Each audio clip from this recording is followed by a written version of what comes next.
Okay दोस्तों, तो अब से पहले हमने कुछ सेशंस किए थे जिसमें हमने काफ़ी इन्फॉर्मेशन ली।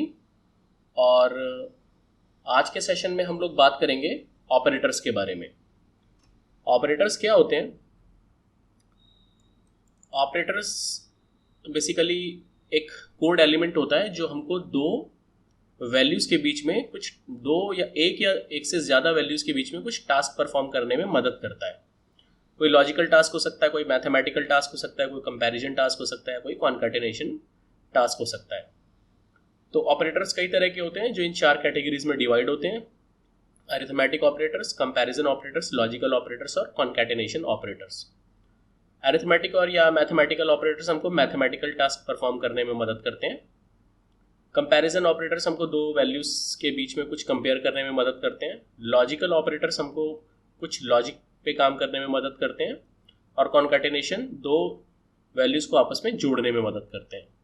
सम करने में नहीं, जोड़ने में, यानी कि एक स्ट्रिंग के बाद दूसरी स्ट्रिंग या एक वैल्यू के बाद दूसरी वैल्यू जोड़ने में, उनको आपस में एक के बाद एक अलाइन करने में। तो ये हमारे ऑपरेटर्स होते हैं। तो आइए शुरू करते हैं अरिथमेटिक ऑपरेटर्स से। अरिथमेटिक ऑपरेटर्स यानी कि मैथमेटिकल ऑपरेटर्स, ये हमको 6 ऑपरेटर्स यहाँ पे मिलते हैं VBA में। ये एक लिंक है, आप यहाँ पे भी देख सकते हैं इसको अगर आपको और ज़्यादा डिटेल्स में देखना है तो पहला हमारा जो ऑपरेटर होता है वो एडिशन का ऑपरेटर होता है जो दो वैल्यूज़ को ऐड कर देता है। दूसरा सब्ट्रैक्ट, एक में से एक को माइनस कर देता है। तीसरा मल्टीप्लाई, एक से दूसरी को मल्टीप्लाई कर देता है। चौथा डिवाइड, एक से दूसरे को डिवाइड कर देता है। मॉड्यूलस, जो हमको रिमाइंडर लेके आता है कि हासिल क्या बचेगा। एक्सपोनेंशिएशन, जो एक वैल्यू को एक्सपोनेंट कर देता है, यानी कि उसमें उतनी ही वैल्यू मल्टीप्लाई कर देता है और जितनी बार लिखेंगे उसमें उतनी ही वैल्यू वो मल्टीप्लाई करता जाएगा, उसकी एक्सपोनेंशियली वैल्यू बढ़ती जाएगी। तो अभी ये कैसे ऑपरेटर्स काम करते हैं आइए हम एक एक करके देखते हैं। तो मैं यहाँ पे एक एक्सेल फाइल क्रिएट कर लेता हूँ और इसका नाम दे देता हूँ न्यू कोड। और क्योंकि मैं इसके अंदर अपनी कोई फाइल सेव नहीं कर कोई कोड या मैक्रो सेव नहीं कर सकता, तो मुझे इसे सेव करना होगा उन 4 फॉर्मेट्स में जिनमें हम ये उन 3 फॉर्मेट्स में जिनमें हम ये मैक्रो सेव कर सकते हैं। तो मैं XLSB प्रेफर करता हूँ और ये XLSB फाइल हो गई मेरी। XLSX फाइल में डिलीट कर देता हूँ और हम आते हैं अपने डेवलपर टैब में और यहाँ से आते हैं विजुअल बेसिक टैब में। तो विजुअल बेसिक टैब में आने के बाद मुझे जो मॉड्यूल क्रिएट करना है या मुझे जहाँ कोड लिखना है वो न्यू कोड वाली फाइल में लिखना है। इंसर्ट में जाके मैं यहाँ पे एक मॉड्यूल क्रिएट कर लेता हूँ। स्क्रीन को 2 हिस्सों में स्प्लिट कर लेता हूँ ताकि एक पे कोडिंग करूँ और दूसरी में अब मैं अपना रिजल्ट देख सकूँ। यहाँ थोड़ा स्पेस बना लेते हैं। मैंने फॉन्ट का साइज थोड़ा बड़ा कर दिया है ताकि क्लैरिटी रहे हमको देखने में और कोई दिक्कत ना आए। और इमीडिएट विंडो अपना ओपन कर लिया है। अब आइए कोड लिखते हैं। सब अरिथमेटिक ऑपरेटर्स, एंटर मारा और मेरा ये पैरेंथेसिस ओपन क्लोज और एंड सब यहाँ पे लिख के आ गया। अब मैं यहाँ पे 3 वेरिएबल क्रिएट कर लेता हूँ। dim a as integer, dim b as integer और dim c एज इंटीजर। ऐसी को लॉन्ग कर लेते हैं, हमको नहीं पता कि इन दो वेरिएबल्स में कितनी कितनी वैल्यू डालेंगे और हो सकता है दोनों की कैपेसिटी जितनी हो उससे उतनी वैल्यू हम पूरी की पूरी यूज़ कर लें, तो वो फिर वैल्यू हमारी इंटीजर में सेव नहीं हो पाएगी, इसलिए हमने थर्ड वेरिएबल लॉन्ग कर लिया।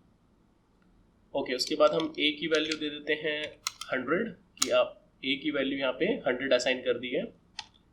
b की वैल्यू असाइन कर देते हैं 250 और c को हम वैल्यू देते हैं a प्लस b। a और b में जितना भी जुड़े दोनों को जोड़ के जो वैल्यू बने वो c में आ जाए। उसके बाद डिबग डॉट प्रिंट में लिख लेते हैं जो भी हमारी c की वैल्यू आ जाएगी। अब मैं इस कोड को रन करूंगा तो 100 प्लस 250 इज इक्वल टू 350 यहाँ पे मेरा रिजल्ट में आ जाना चाहिए। एक एक करके लाइन बाय लाइन आगे बढ़ते हैं और पहली लाइन पे मेरी a की वैल्यू 100 हो गई, दूसरी लाइन पे b की वैल्यू 250 हो गई, तीसरी लाइन पे c की वैल्यू a प्लस b 350 हो गई और डिबग डॉट प्रिंट पे मेरी 350 की वैल्यू आ गई और मेरा कोड खत्म। तो ये मेरा जो यूज था वो अरिथमेटिक ऑपरेटर में मैथमेटिकल सम जो हमने बात की थी एडिशन, उसका यूज था, एडिशन ऑपरेटर। ये दो वैल्यू को जोड़ने में हमको मदद करता है। अब ये दो वैल्यू हमारी नॉर्मल वेरिएबल भी हो सकती हैं और यहाँ पे हम एक्सेल फाइल में भी इनको लिख सकते हैं। तो 100 और 200 अगर मुझे इनको जोड़ना है तो मैं, जैसे मैंने यहाँ पे a की वैल्यू 100 असाइन की, तो मैं यहाँ पे रेंज a1 डॉट वैल्यू लिख लेता हूँ। ये कैसे हम सेल्स की वैल्यू उठाते हैं, कैसे सेल्स की वैल्यू सेल्स में वापस वैल्यू फिल करते हैं, वो हम आगे अपने आने वाले सेशंस में देखेंगे। लेकिन एज ऑफ नाउ आप ये समझ लीजिए कि हम एक्सेल फाइल से भी वेरिएबल्स को वैल्यू दे सकते हैं और वेरिएबल्स की वैल्यू एक्सेल फाइल में सेव करा सकते हैं। तो मैं यहाँ पे डिबग डॉट प्रिंट ना करके range a3 dot value is equal to C कर लेता हूँ। तो अभी क्या करेगा, पहली लाइन में ए वेरिएबल को ये रेंज a1 की वैल्यू असाइन कर देगा, a1 जो कि ये है, b को जो मैंने वेरिएबल यहाँ पे डिक्लेयर किया इंटीजर, उसको ये a2 की वैल्यू दे देगा, c हमने देखा था कि और b को जोड़ के c बन जाते हैं, और रेंज a3 में यानी कि यहाँ पे ये c की वैल्यू डाल देगा। अब फिर से लाइन बाई लाइन आगे बढ़ते हैं। तो यहाँ तो इसने वैल्यू उठा ली बराबर, c को जब अपने रन किया तो इसकी वैल्यू भी 300 आ गई और रेंज a3 की वैल्यू इसने 300 दे दी, कोड खत्म। तो ये हमारा यूज था एडिशन ऑपरेटर का। ओके, उसके बाद हम सबट्रैक्ट ऑपरेटर यूज करेंगे और ये भी बिल्कुल इसी तरह ही काम करता है, बस यहाँ पे हम एक वैल्यू में से दूसरी वैल्यू को माइनस करते हैं। तो मैं यहाँ पे क्या करता हूँ कि b माइनस a कर लेता हूँ। तो आप देखेंगे कि यहाँ पे b माइनस एक यानी कि b की वैल्यू है 200, a2 की जो वैल्यू हमने दी है यहाँ पे 200 है, a की वैल्यू 100 है, तो b में से मैंने a को माइनस किया तो मेरा रिजल्ट आना चाहिए 100। तो देख लेते हैं क्या ये बराबर आ रहा है, और हमने इन दोनों को वैल्यू असाइन कर दी 100 200, और c को फिर हमने, हमारा जो रिजल्ट आया वो c में आ गया और यहाँ पे c की वैल्यू हमारी 100 आ गई और रेंज a3 की वैल्यू भी अकॉर्डिंगली 100 आ गई। तो ये हमारा सबट्रैक्ट ऑपरेटर था, यानी कि एक में से हमने दूसरे को लेस कर दिया। ओके, सॉरी, एडिशन ऑपरेटर में मैं यहाँ लिख लेता हूँ c is equal to a plus b, तो ये बराबर है हमारा रिजल्ट। ओके, तो ये हमारा एडिशन ऑपरेटर था, ये हमारा सबट्रैक्ट ऑपरेटर हो गया। उसके बाद हमारा जो नेक्स्ट ऑपरेटर आता है वो आता है मल्टीप्लाइज। तो यहाँ पे मैं सेम काम करूँगा, a मल्टीप्लाई बाई 2 b कर दूंगा, तो देखते हैं क्या रिजल्ट आता है। और मैंने यहाँ पे लिख दिया मल्टीप्लाई ऑपरेटर, और मैं यहाँ पे a मल्टीप्लाई बाई b कर दूंगा, a मल्टीप्लाई बाई b, और जो भी रिजल्ट आएगा उसको हम यहाँ पे सेव करा लेंगे। तो फिलहाल मैं इसकी वैल्यू को डिलीट कर देता हूँ, ना भी करूँ तो भी कोई दिक्कत नहीं है। लाइन बाय लाइन आगे बढ़ते हैं। तो पहले हमारा एडिशन ऑपरेटर आया, इसने a और b की वैल्यू को इसने सेव कर, रेंज a1 की वैल्यू को a में और रेंज a2 की वैल्यू को b में डाल लिया। c को दोनों को की जोड़ के वैल्यू दे दी, और एक काम करते हैं, इनको प्रिंट भी करा, इनको यहाँ पे यूज भी कर लेते हैं ताकि वो हमारा पूरा कोड हो जाए। और ओके, और यहाँ पे हम ये जो वैल्यू असाइन कर रहे हैं ये भी शुरू से असाइन कर लेते हैं, तो हमको पूरा का पूरा यहाँ पे देखने को मिल जाएगा कि कैसे कैसी चीज़ें काम कर रही हैं। तो ठीक है, c is equal to b minus है और range a3 dot value is equal to c आ गई, तो यहाँ पे मेरा 100 का रिजल्ट आ गया, बराबर है।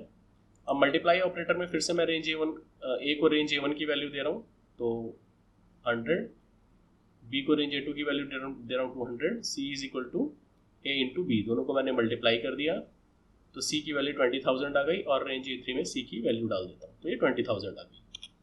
तो बिल्कुल परफेक्ट काम कर रहा है। तो ये हमारा मल्टीप्लाई ऑपरेटर था जिसमें हम एक को दूसरे के साथ मल्टीप्लाई कर सकते हैं। हम 3, 4, 5, 6, 7 वेरिएबल्स को भी आपस में मल्टीप्लाई कर सकते हैं या वैल्यूज़ को मल्टीप्लाई कर सकते हैं। ये बिल्कुल डिपेंड करता है as per the requirement, but simple काम करने का तरीका आपका यही रहता है। उसके बाद हमारा डिवाइड ऑपरेटर आता है। ठीक है, हम इस पूरी लाइन की कोड को कॉपी कर लेते हैं और यहाँ पे लिख लेते हैं डिवाइड ऑपरेटर, और यहाँ पे हम क्या करते हैं, b divided by a, sorry b divided by a, और जो भी रिजल्ट आए आप मुझे दिखा दो। मैं इसको यहाँ पे डिलीट कर लेता हूँ और मैं एक ही बार में रन कर देता हूँ, तो सारे रिजल्ट तो मेरे यहाँ पे डिस्प्ले होते रहेंगे बारी बारी, लेकिन लास्ट में मुझे ये रिजल्ट आ जाएगा।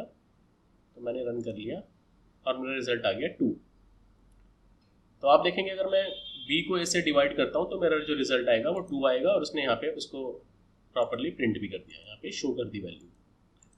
तो ये हमारा डिवाइड ऑपरेटर होता है। सिंपल है, हम ये करते रहते हैं एक्सेल में यूज़। ओके, फिर हमारा होता है मॉड्यूलस ऑपरेटर। मॉड्यूलस क्या करता है कि एक वैल्यू में दूसरे वैल्यू की भाग देता है, यानी कि डिवाइड करता है, और जो भी रिमाइंडर बचता है वो हमको ला के दे देता है।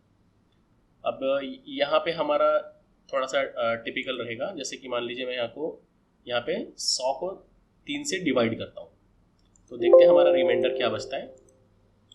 तो मैंने a डिवाइडेड बाई b कर लिया यहाँ पे, और मेरा कुछ रिमाइंडर बचना चाहिए। यहाँ पे देख लेते हैं, मैं F8 करके पहली लाइन पे आता हूँ और मैं सीधे इसको ड्रैग कर देता हूँ। यहाँ पे a को वैल्यू मिली 100, b को वैल्यू मिली 3, और यहाँ पे रिमाइंडर का यूज़ करने के लिए, जिसको मॉड्यूलस भी कहते हैं, मैं यूज़ करता हूँ मॉड a मॉड b, और जब मैं इसको रन करूँगा तो देखिए मेरा रिजल्ट आएगा 1।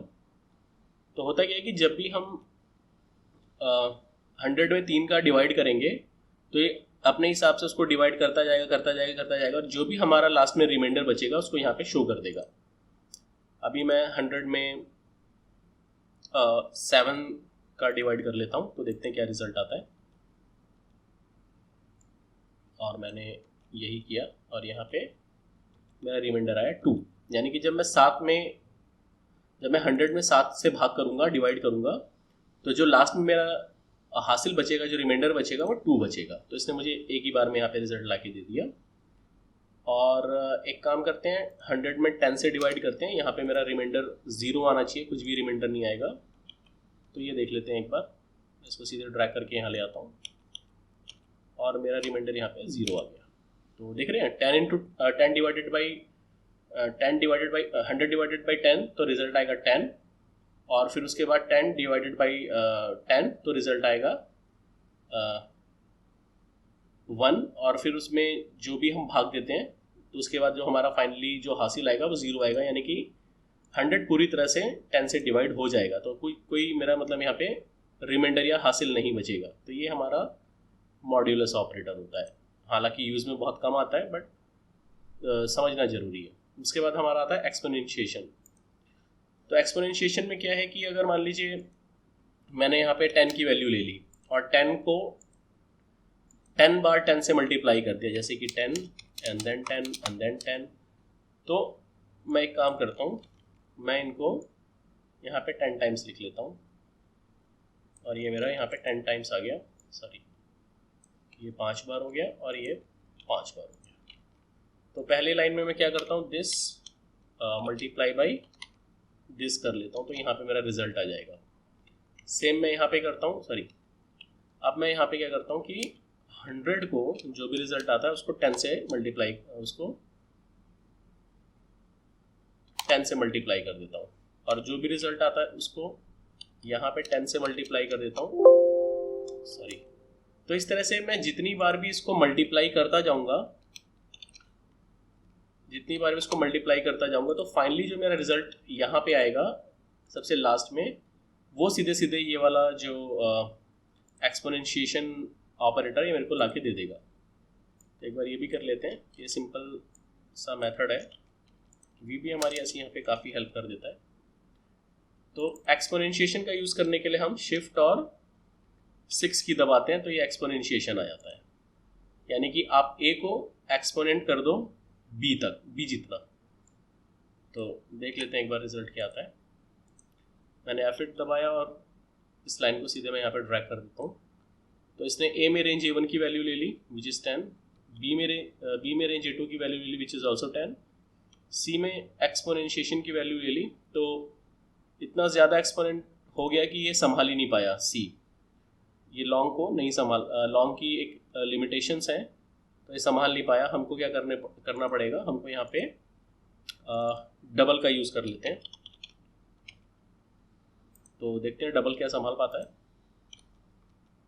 डबल की जो मेमोरी होती है वो लॉन्ग से ज़्यादा होती है, तो एक बार करके देख लेते हैं। तो ये संभाल लिया इसने और रेंज A1 में वैल्यू ये आ गई, लेकिन ये दिखा नहीं पा रहा है। हाँ दिखा दिया, ओके। तो इतनी वैल्यू आ गई। अगर 10 को हम 10 टाइम एक्सपोनेंट करें तो हमारी ये वैल्यू आ जाती है, देख रहे हैं आप। तो ये हमारा एक्सपोनेंशिएशन ऑपरेटर होता है, एक्सपोनेंशिएशन। ठीक है, जनरली ये भी कम यूज़ में आता है, लेकिन समझना हमारा ज़रूरी है। तो ये 6 हमारे मैथमेटिकल ऑपरेटर थे जिनका यूज़ हम ड्यूरिंग द प्रोग्राम करते हैं। एडिशन, मल्टीप्लाई हमको सबसे ज़्यादा यूज़ में आता है, एडिशन, सब्ट्रैक्ट और मल्टीप्लाई। डिवाइड और मॉड्यूलस और एक्सपोनेंशिएशन हमारे बहुत कम यूज़ में आते हैं। तो ये हमारे अरिथमेटिक या मैथमेटिकल ऑपरेटर्स थे।